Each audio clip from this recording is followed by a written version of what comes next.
why it's Peter Boykin, standing tall for the Constitution, fighting for us all.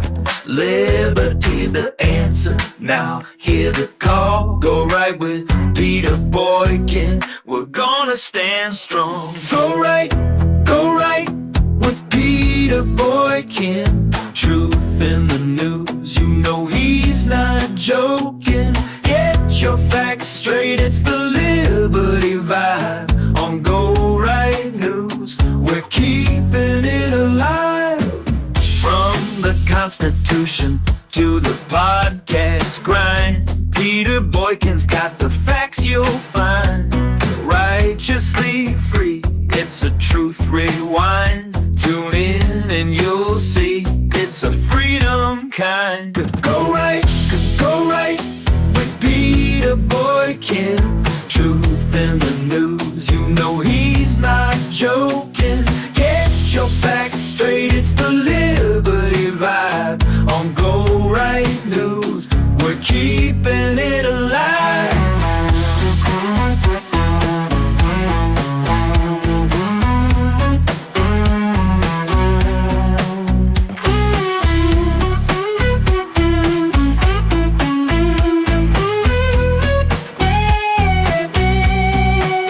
He's got the story, he's got the fight, bringing you the truth, day and night. For liberty's sake, we're taking flight. Go right with Peter Boykin, it's feeling right. Go right news. With Peter Boykin, we're making moves. Freedom and liberty, always on the rise. Tune into the truth and open your eyes.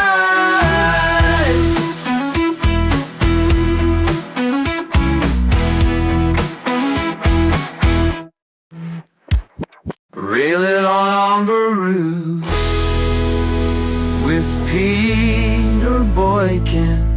We're making moves. Freedom and liberty, always on the rise. Tune in to the truth and open your eyes.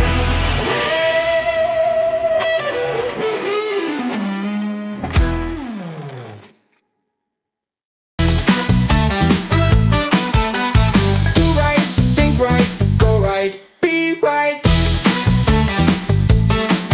Go right, let's make the world great again. Tune in to Go Right News, let freedom begin. Go right, let's make the world great again. Tune in to Go Right News, let freedom begin. Welcome to hashtag Go Right with Peter Boykin, where we uphold the values of our constitutional republic. Did you know that the bald eagle is not our national bird? Despite adorning our great seal since 1782, no one officially made it so until now. Congress passed a bill to make the bald eagle the national bird of the United States. Congratulations, you majestic harbinger of freedom. Now, if we could just make English the official language of America, we'll do great. So let's dive into news that truly shapes our republic. We'll be right back with hashtag Go Right with Peter Boykin. Remember, we fight for what's right because it's time to go right. Time to go right.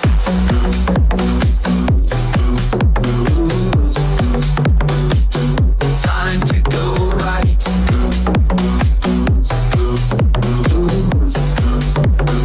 Time to go right. In a dramatic turn in our nation's capital, a last-minute spending bill was torpedoed by President-elect Donald Trump and Elon Musk, alongside conservative lawmakers. The bill, a massive 1,547-page document, was criticized for its lack of transparency and for including provisions that many see as contrary to conservative principles. and a lot of pork, folks, a lot of pork.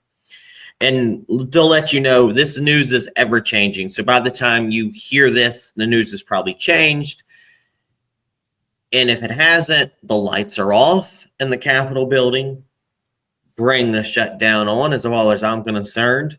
But if not, they'll find some way to kick the can down the road a little bit, at least until Donald Trump's in office, and then the Democrats will blame Donald Trump. Now, Trump's stance on Truth Social was clear. Quote, Republicans must get smart and tough. If Democrats threaten to shut down the government unless we give them everything they want, then call their bluff. Musk echoed the sentiment on X, Twitter, advocating that for no bills to pass until Trump's inauguration, which some people are like, oh my God, Musk, shut up. Nobody elected you. We don't want a shadow president. Yeah, well, Musk is running DOGE, the Department of Government Expenditures or evaluations or whatever it is to cut the budget in a good way. That bill included excessive spending. Vivek Vamswari highlighted $380 billion in new spending, self-serving provisions, pay raises, and new health benefits for Congress members alongside protection from federal subpoenas. We'll talk about it a little bit later. Censorship concerns, continued funding for the Global Engagement Center, accused of funding censorship against conservative media. Unrelated expenditures, funding for a new football stadium in Washington, D.C., public health overreach, expansion of the Pandemic and All Hazards Preparedness Act, potentially allowing for mandates and research that could compromise individual liberties. Elon Musk celebrated the bill's demise, stating, your elected representatives have heard you, and now the terrible bill is dead. The voice of the people has triumphed. Vox populi, vox Dei. With the government funding, I'm sure I pronounced that wrong, but with the government funding deadline looming, a clean continuing resolution is being considered to push contentious issues to the next administration. Now, here's an opinion. The situation underscores a broader crisis in our constitutional republic where legislative transparency and conservative values are at stake. Speaker Johnson's strategy, whether from naivety or negotiation, has been questioned. But he come through and he said, maybe we should skip that, because he knows when Donald Trump takes office, Donald Trump can say, you can get them out, and they'll do something about it.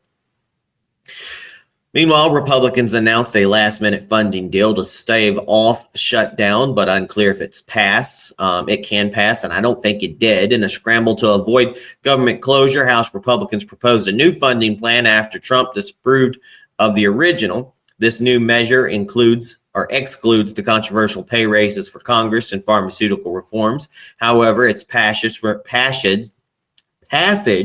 remains uncertain, with conservative factions expressing reluctance.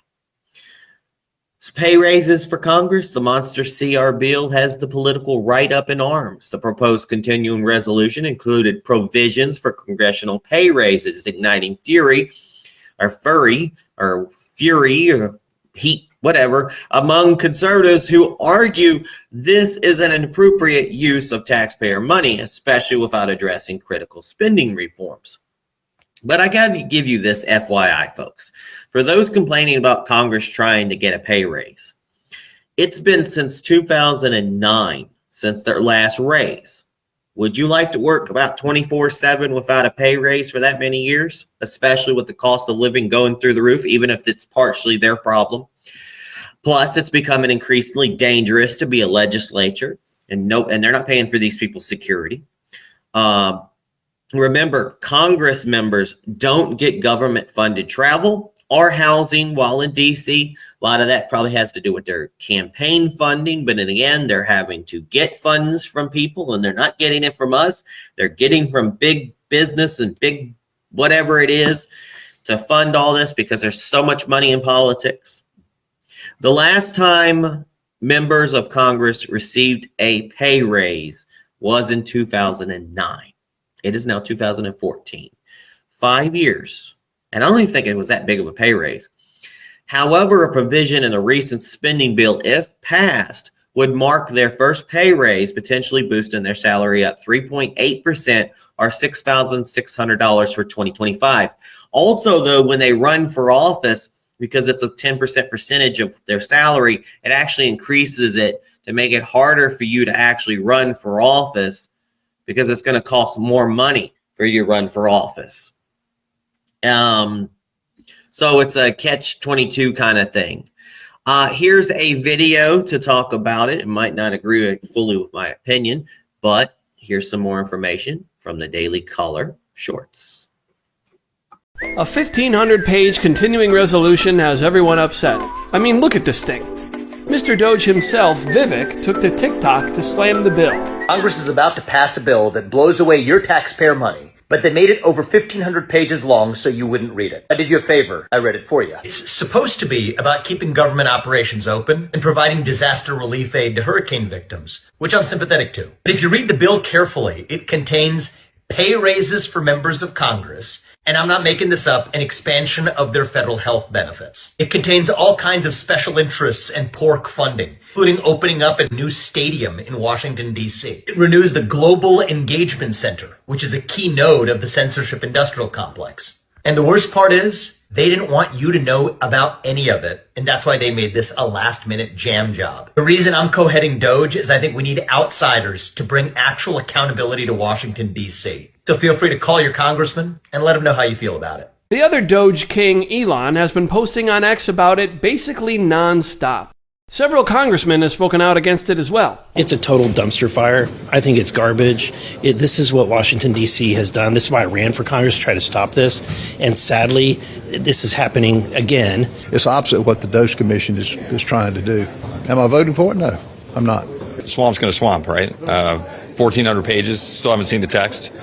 Multiple subject matters. Since we've been given the majority again, we're adding $330 billion in literally totally unpaid for additional deficit spending just since November 5th in 45 days. I don't see how that's doing what we're supposed to be doing. Everybody's packing in what they want here and there and using the pressure and the situation of the government shutdown. Of course, tragically, farmers are being dangled. Americans that suffered through natural disasters, they're being dangled with disaster relief. And I think that's incredibly unfair. Meanwhile, Speaker Mike Johnson is out defending this monstrosity. You know who also does not like this? Elon Musk, the world's richest man, just tweeted, this bill should not pass. The only way you're going to be able to pass it now, Mr. Speaker, is with Democrats. What's your message to Elon Musk? Well, I was communicating with Elon last night. Elon and Vivek and I are on a text chain together.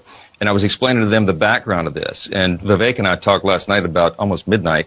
And he said, look, I get it. He said, we understand you're in an impossible position. Everybody knows that. Remember, guys, we still have just a razor-thin margin of Republicans. So any bill has to have Democrat votes. They understand the situation. They said, it's not directed to you, Mr. Speaker, but we don't like the spending. I said, guess what, fellas? I don't either. We got to get this done because here's the key.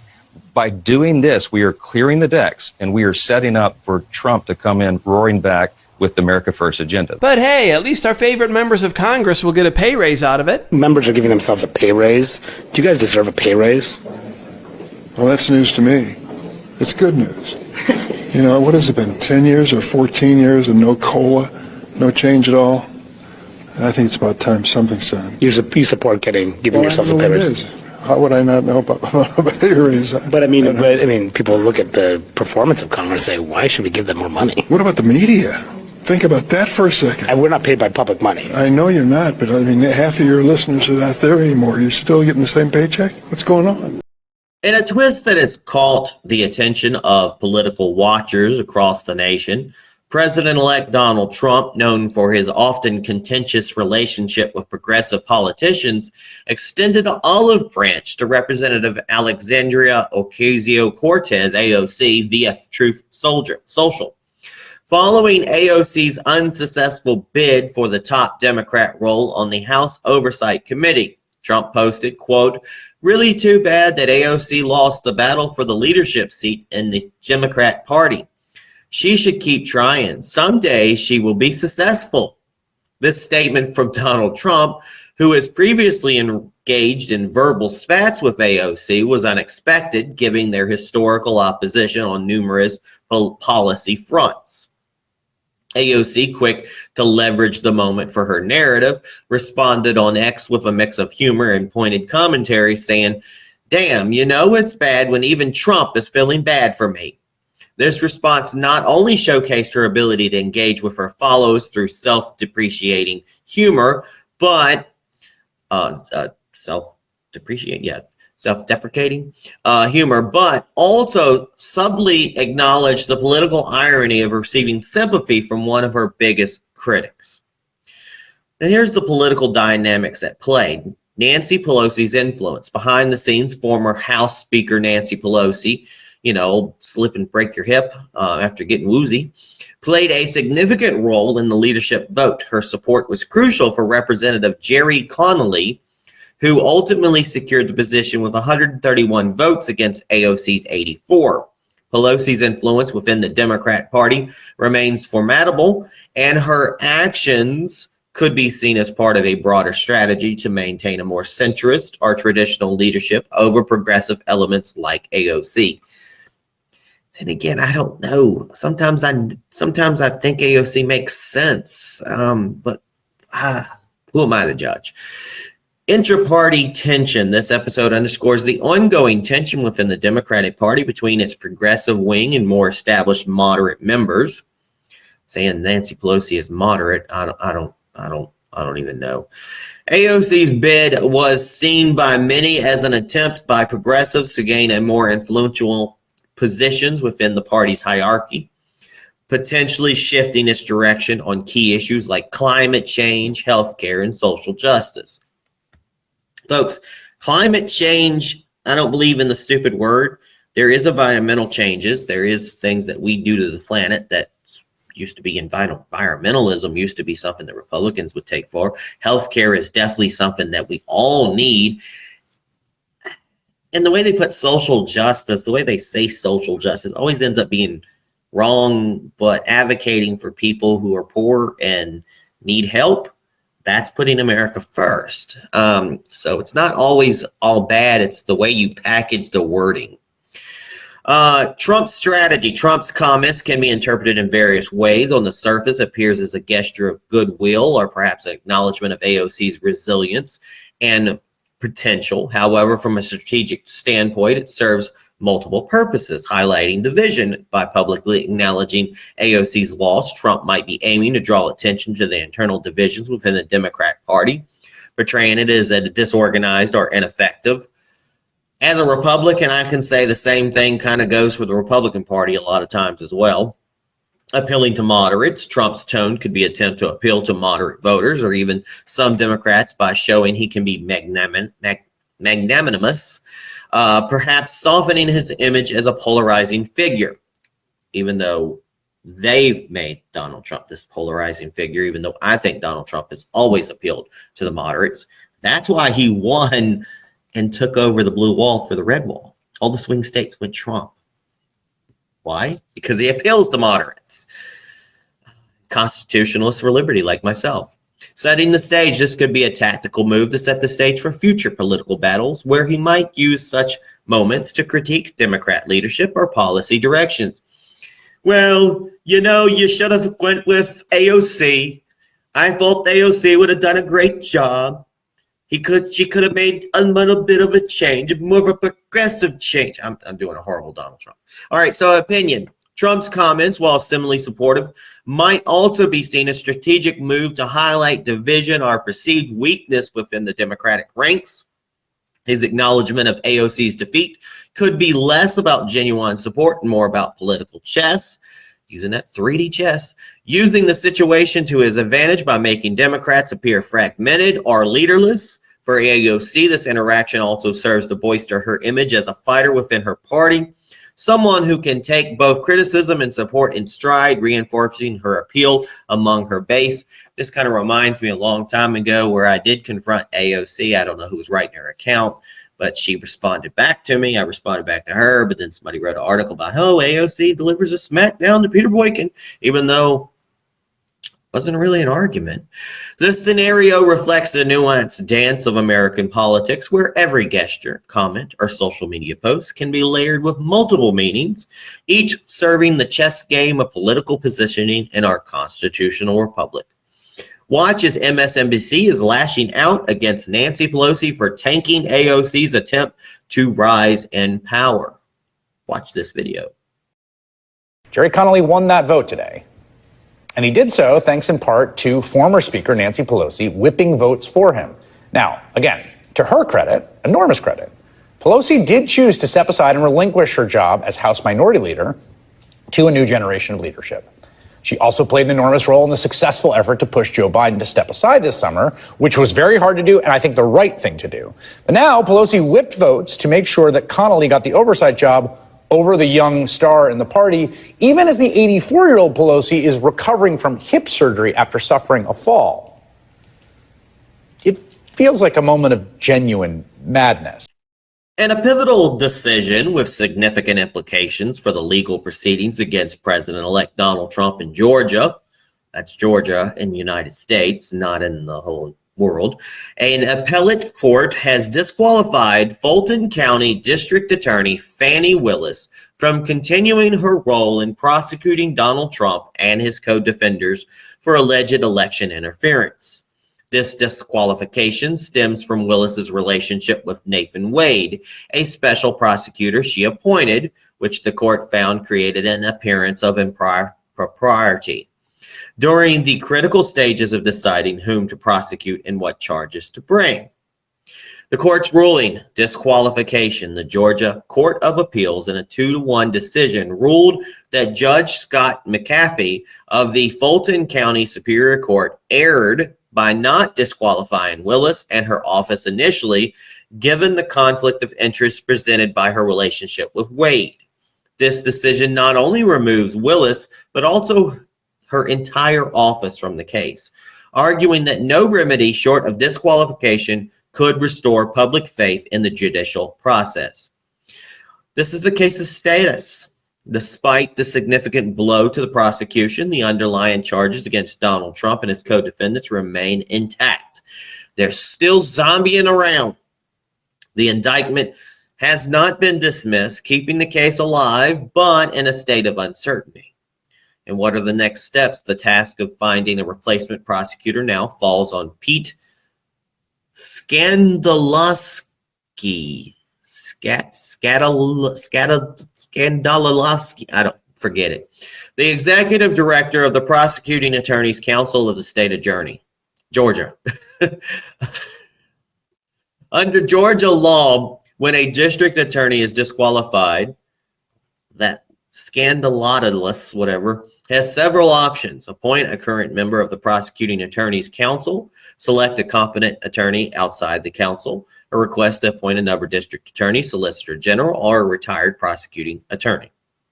That same S word has previously navigated similar waters when Willis was disqualified from another investigation due to a conflict of interest. Wow, there's a pattern. His comments to NBC News earlier highlighted the challenge of finding a neutral party in a case of entangled with politics, acknowledging that while politics would play a role, the aim would be to find someone who could base decisions purely on available evidence. Good luck with that. The zombie prosecution continued legal limbo with Willis out. The case now resembles a zombie prosecution. Must prosecute Trump. Must prosecute Trump. Still technically alive, but without the original prosecutor to give it direction. This situation poses it never had a brain to begin with. This situation poses a unique challenge, as whoever takes over will need to review the existing evidence and decide whether to proceed with the current charges or potentially dismiss them. Here's some potential outcomes. The new prosecutor could choose several paths: continue the prosecution, proceed with the charges as they stand, which might mean navigating through political and legal minefields, modify charges, adjust the scope or nature of the charges based on a fresh review, dismiss, opt to drop the case. That's what they should do. That's what they should. If they believe it lacks merit or pursuing it would not serve the justice or public interest, yet drop the case. It's stupid. appeals and delays. Willis could appeal the appellate court's decision to the Georgia Supreme Court, further delaying proceedings. Given that all the justices in the Georgia Supreme Court were appointed by Republican governors, the outcome of such an appeal remains uncertain. Tough luck, tough cookie, said the biddy with the cow don't drink, or something like that. The opinion of my opinion. So this case serves as a stark reminder of the complexities involved when legal proceedings interact or intersect with high-profile political figures. The disqualification of Willis due to a perceived conflict of interest underscores the critical need for transparency and ethical conduct in legal pursuits. It highlights the delicate balance between prosecutorial discretion and personal relationships, which, when mishandled, can undermine public trust in judicial outcomes. The saga of this prosecution now hinges not just on legal merits, but on the integrity of the legal justice system itself. It calls into questions how our constitutional republic manages to ensure justice is not only done, but is seen to be done, especially in cases that could influence national political landscapes. The appointment of new prosecutor will be a litmus test for the impartial application of law, emphasizing the necessity for accountability at every level of legal proceedings. Watch as MSNBC legal analyst lays out what likely happens next after Fani Willis was booted from the Donald Trump case. Barbara, how crippling is this to the case, removing DA Fani Willis from the entire case? Yes, I think this is a real blow for the prosecution. Of course, this is a decision by the Georgia Court of Appeals. I imagine that Willis will appeal it to the Georgia Supreme Court before any other action is taken. But make no mistake, this is a terrible blow to the prosecution. On the one hand, the decision says, despite Georgia law that says ordinarily we do not remove a prosecutor for merely an appearance of a conflict of interest. We require an actual conflict of interest. The court here said, but we're going to make a rare exception in this case because it's so important. The dissenting judge really goes off on that to say that this is exactly why we have rules, so that even in important cases we follow them. But if this stands, the court here said she's disqualified, but the indictment remains intact. What we will see is what we saw in the case of one of the defendants, Lieutenant Governor Burt Jones, who you may recall, Fani Willis had held a fundraiser against his opponent and was disqualified from that case. That sent the whole case out of her office, because if a prosecutor is disqualified, her whole office is disqualified. That means it goes to a central Georgia coordinating council where it's decided whether the case will go further. And in that case, the director of that organization said the case against Burt Jones should go no further. And I would expect we may see the same result with this RICO prosecution. The landscape of artificial intelligence, AI, and its intersection with free speech has taken a concerning turn, according to a newly released report by the U.S. House Judiciary Committee and its Select Subcommittee on the Weaponization of the Federal Government, titled, quote, Censorship's Next Frontier, the Federal Government's Attempt to Control Artificial Intelligence to Suppress Free Speech. Phew, long document name. This document sheds light on what it perceives as a dangerous trend of using AI not for innovation, but for enhancing government censorship capabilities. Key points of the report. AI as a tool of censorship. The report argues that AI, instead of being harnessed for its potential to innovate, is being manipulated by the Biden-Harris administration to control the narrative and suppress dissenting voices online. It points out that AI has been funded and developed to automate and scale up censorship efforts, particularly under the guise of combating disinformation or misinformation. Yeah, like TikTok taking down me for misinformation, where I talked about January 6th having FBI informants that everybody and their mother has talked about, including the left-wing sources. Yeah, okay. Government pressure on AI developers. There's a detailed critique of how the administration has allegedly pressured AI developers to integrate censorship mechanisms into their models. This pressure has come from executive orders, regulatory threats, and funding conditions, suggesting that AI companies might comply out of fear of regulatory retaliation. Funding and research. The report highlights the use of federal grants, particularly through the National Science Foundation, NSF, to fund research to create AI tools for content moderation. This includes projects under programs like Track F, which are accused of having political motivations to silence conservative viewpoints or narratives critical of government actions. Let me remind you, our First Amendment to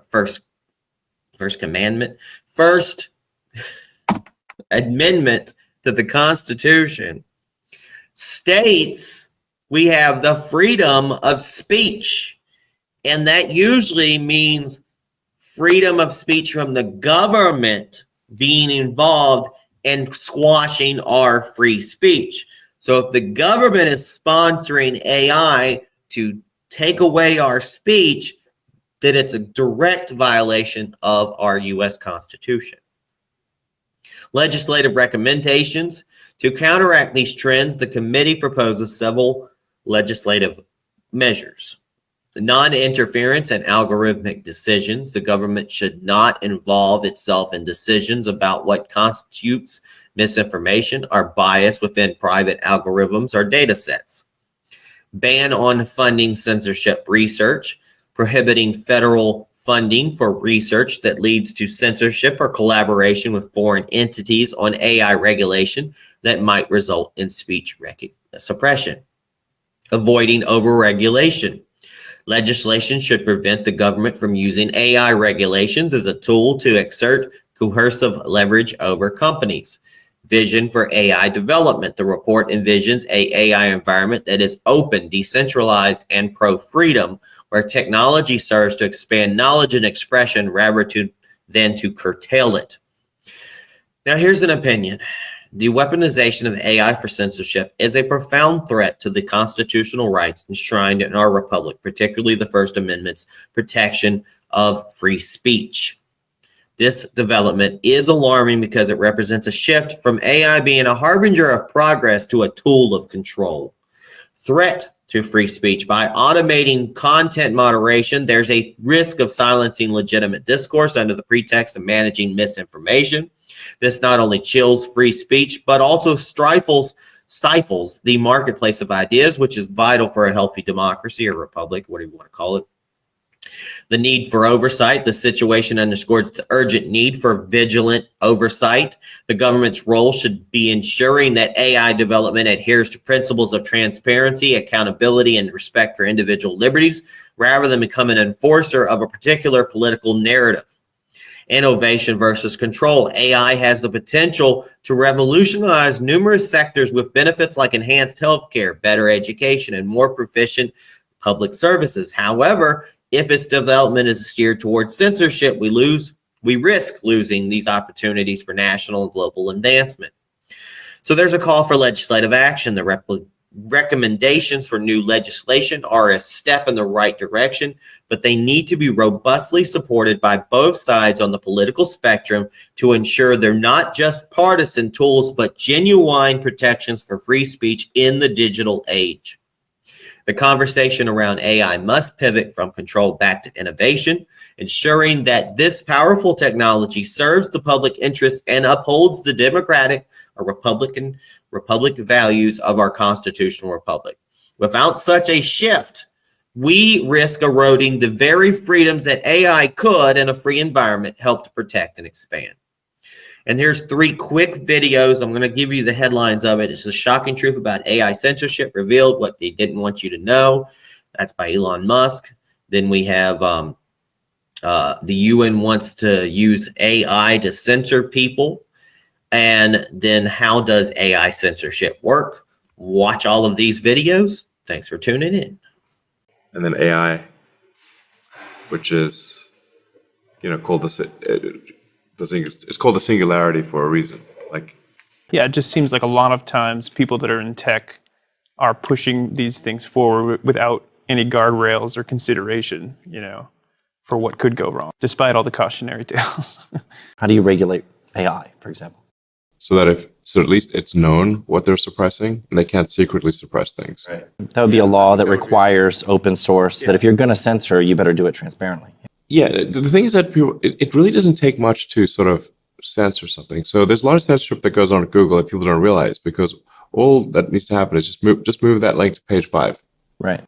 You know, I mean, the thing about the little joke about Google is like, what's the best place to hide a dead body? The UN plans to roll out an AI-powered tool that's going to help nations stamp down so-called misinformation, disinformation, and hate speech. Well, we're screwed. Kathy Hochul can deny and defy biology.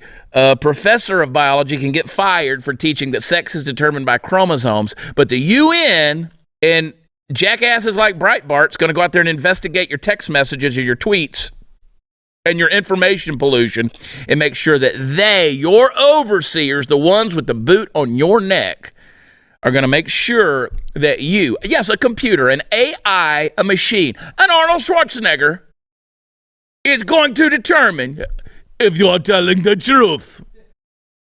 That's what we're coming to, guys. In late 2016, I became obsessive with the technological side of censorship because Google perspective, there's something called Jigsaw, which was set up essentially by this. It's basically the CIA wing of Google, and they in late 2016 they rolled out this AI retail censorship product that worked just like chess computers, and you could go onto it and you could plug in sentences and it would spit out a toxicity score, and you could set confidence intervals for how in their own papers they would describe how useful this tool would be to be able to set confidence levels to automatically pre-censor anything with a confidence level above a 0.85. It's a 0 to 1 scale. Christmas never ends, the fire, it's been burning bright since the angel choir. Christmas never ends, the fire, a season of joy with hearts inspired. Silent night, jingle bells, carolers with ICLs. Home alone, Grinch scheme, peppermint and snowy dreams. Nutcracker, gingerbread, wreaths and ribbons, velvet red, elf on shelf, Kris Kringle lore, cookies left by every door. Christmas never ends, the fire's been burning bright since the angel choir. Christmas never ends, the fire, a season of joy with hearts inspired. Black Friday, Rudolph's glow, Macy's parade in the snow, shopping malls, Amazon movies like the Christmas Con, Yule log, snowy hikes, 12 days, little tykes, families gather near, spreading Christmas cheer.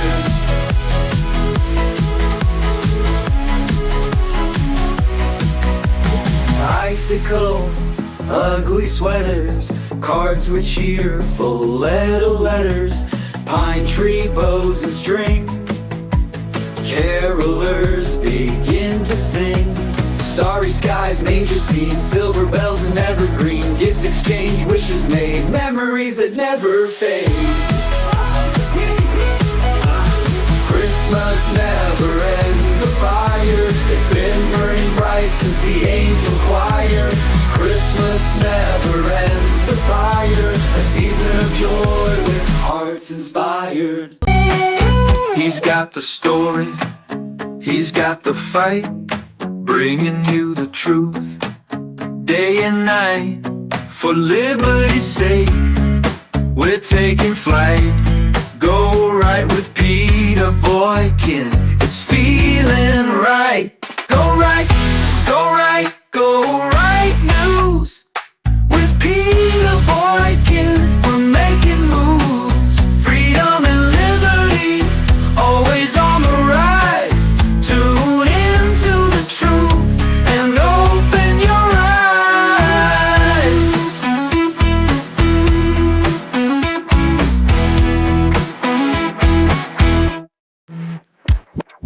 Railing on Baru with Peter Boykin. We're making moves, freedom and liberty, always on the rise.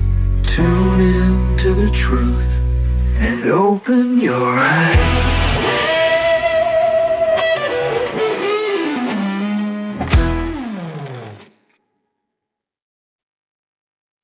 Welcome back to hashtag Go Right with Peter Boykin. This is our viral video roundup and our hashtag Go Right recap. So just one video today. New York City Mayor Eric Adams disclosed in a video that federal assistance for handling illegal immigration ceased after he publicly criticized the Biden administration's policies. This revelation points to the political repercussions of challenging federal policy on such a sensitive issue. And remember, they went after him too, tried to get him in trouble in court. Watch as New York City Mayor Eric Adams reveals Biden stopped helping with illegals when he spoke up. Watch this video. We'll be right back with the recap. What was the reaction that you got at the White House when you asked for help? When we saw the numbers coming in, we were getting at one time almost 8,000 a week, 16,000 every 2 weeks. I mean, we could just do the math, unsustainable. And at that time, the right to shelter, we were being sued by advocates that required us to give everyone a bed by a certain number of times. We were getting buses 2, 3 a.m. in the morning. And we reached out to the White House, 10 trips to Washington, D.C., asking them for help in securing the border and stopping this flow. I went down to El Paso and also went down to the Darien Gap, and I saw the flow and the threat that we were receiving. We didn't get the support. We got $200 million out of a $6.5 billion deficit. And so many people believe that, okay, Eric, it's in your rearview mirror. It happened already. You got 170,000 out. No, the damage that we are going to see long term from spending $6.5 billion. $200 million could have gone to those chronically absent children. We could have put hundreds of millions of dollars into the senior care, helping people with medical debt relief. So when you start to look at the long-term impact of the services we did not provide, it's going to start materializing in the years to come. That is the destruction that I was talking about. So when you had that pushback from the White House, they stopped returning your phone calls? Prior to this crisis, I asked the president to come to New York City when we were having a crime problem, the gun problem. He came here and met with our law enforcement. We had a continuous conversation with the White House on these important issues. When this issue happened and we asked for assistance over and over again, and I refused to remain silent while I was watching this city harm, we no longer received the support that we deserved. We no longer had an opportunity to communicate with the president. It was a clear statement from the White House that they didn't appear to be happy that I was standing up for the city. And other mayors should do that. Look at what happened in these other cities: Chicago, Denver, Los Angeles, Houston. Cities should not be taking away the resources from their residents to handle a national crisis. Welcome back. This is the hashtag Go Right Recap Remix. Welcome back to hashtag Go Right, where we've just explored some critical developments in our constitutional republic. Here's your quick recap. Trump and Musk blow up Speaker Johnson's spending bill for good reason. A massive spending bill collapsed under scrutiny with from Donald Trump and Musk and conservative lawmakers, highlighting issues like excessive spending, self-serving provisions, and potential censorship. Republicans also announced a last-minute funding deal to stave off a shutdown, but unclear if it can pass. I don't think it did. After rejecting the initial bill, a new funding plan was proposed, but its success is uncertain. They'll get back to the drawing board, and hopefully they'll spend Christmas trying to keep our government going, but who knows? Meanwhile, they're complaining about pay raises for Congress. This monster CR bill has the political right up in arms. This contentious issue for congressional pay raises amidst a spending bill has ignited debate. Meanwhile, AOC responds after surprisingly kind comments from Donald Trump. She says, "You know it's bad when even Donald Trump is feeling bad for me. Trump's unexpected sympathy for AOC's leadership loss reveals complex political dynamics within the Democrat Party. Meanwhile, Fani Willis is dismissed, but her case staggers on. Can her zombie prosecution of Trump survive? The disqualification of Willis over a conflict of interest leaves Trump's Georgia case in limbo with a new prosecutor to be appointed. Meanwhile, U.S. report reveals a push to weaponize AI for censorship. A report suggests the government is using AI to suppress free speech, urging for legislative action to protect our First Amendment rights. This week has been a lot. This day has been a lot, but it's been a testament to the challenges facing our republic, from legislative transparency to judiciary integrity and the safeguarding of our constitutional rights in their digital age. For more in-depth analysis, you can keep up with these stories and more. Visit GoRightNews.com. You can also catch us on Rumble, Spreaker, Spotify, Apple, Amazon, YouTube, X, Twitter. Support our mission to maintain freedom in our republic by donating to Cash App at $ Peter Boykin, the number 1. All links are available at peterboykin.com and GoRightNews.com. So remember, folks, let's stay vigilant and informed and keep our constitutional republic strong. Remember to go right. God bless everybody. Peace. Remember, we fight for what's right because it's time to go right. Time to go right.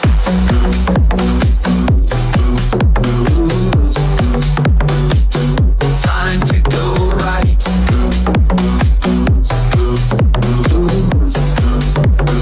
Time to go right.